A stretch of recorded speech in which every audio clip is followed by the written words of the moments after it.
Browns wrapping up 2 days of rookie minicamp here. They will practice on Sunday. We will not be here, but of course we were out here for 2 days of availability, 2 practices. Mary Kay, what is one of your takeaways from rookie minicamp? Well, one of the guys that I talked to today was 5th round receiver Jamari Thrash out of Louisville. I watched him a lot in practice today. He's very polished. He's a 5th round pick, but he looks like he might have a chance to make this team.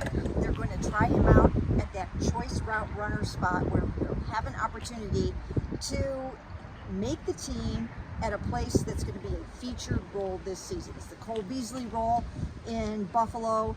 It was the Wes Welker, Julian Edelman role.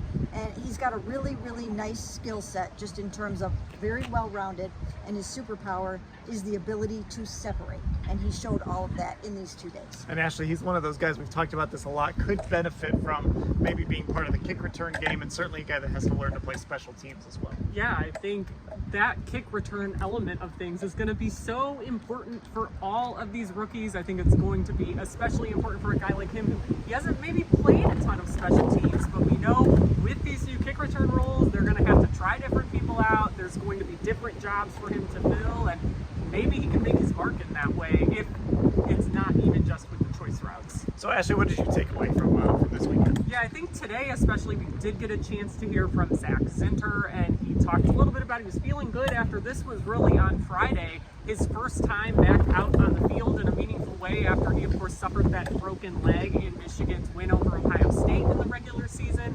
So it was a big deal, I think, just for him to get out there. We know, of course, his line has been, it was a best case, worst case scenario. He had no ligament damage, but it just showed he's progressing well. I thought it was great to get to see him work with new O-line coach Andy Dickerson. And today, just hear him talk about how he's already done some cross training at Michigan at both guard spots, at center. It sounds like that's something they've talked to him about here, which I think makes sense. Yeah, Mary Kay, when you look at Zinter, this is a guy that, you hope isn't going to have to play, but if he does have to play, he's got to be versatile enough to at least play both of those guard spots, and then if he could add some center to the mix, that would help too. Yes, and I watched him a lot today as well, and he was really into it. He was attacking every single drill. You would never know that he's coming off of a broken tibia, a broken fibula.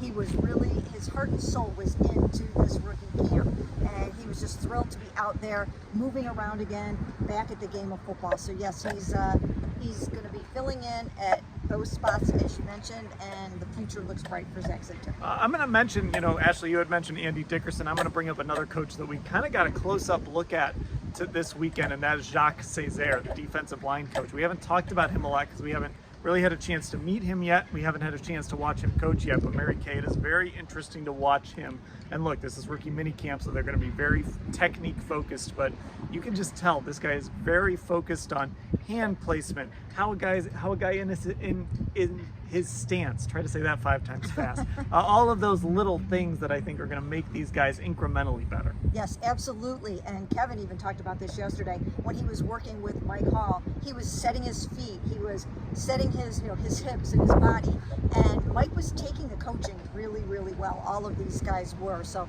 they're absorbing it like a sponge. Everything's getting thrown at him. But I really enjoyed watching a lot of these new coaches over these past couple of days, including Deuce Staley, Ken Dorsey, Zak Zinter. It's pretty overhauled. Yeah, Ashley, I know you were standing over there watching the D lineman on Friday and got a chance to kind of see how Zak approaches things, and it is different. Yeah, very hands-on. He's very vocal. I think, Dan, today at one point, we were in the field house for practice. They were in the far corner, literally the farthest possible distance that you could be from where we were, and I think Zak was the loudest coach in the building. His voice certainly carries, and you see that hands-on where any little thing he can correct with the guy right now, he's going to take that opportunity. So that's why I think this weekend is so valuable for these rookies in that regard, because they get a lot of individualized attention in these individual drills. And we're not allowed to report on what they say in these practices, but I'll just say this: if you come to training camp and you bring your kids and you're by the D lines, just maybe earmuffs for some of those practices. Full coverage of rookie minicamp, you can find it all at cleveland.com/practice.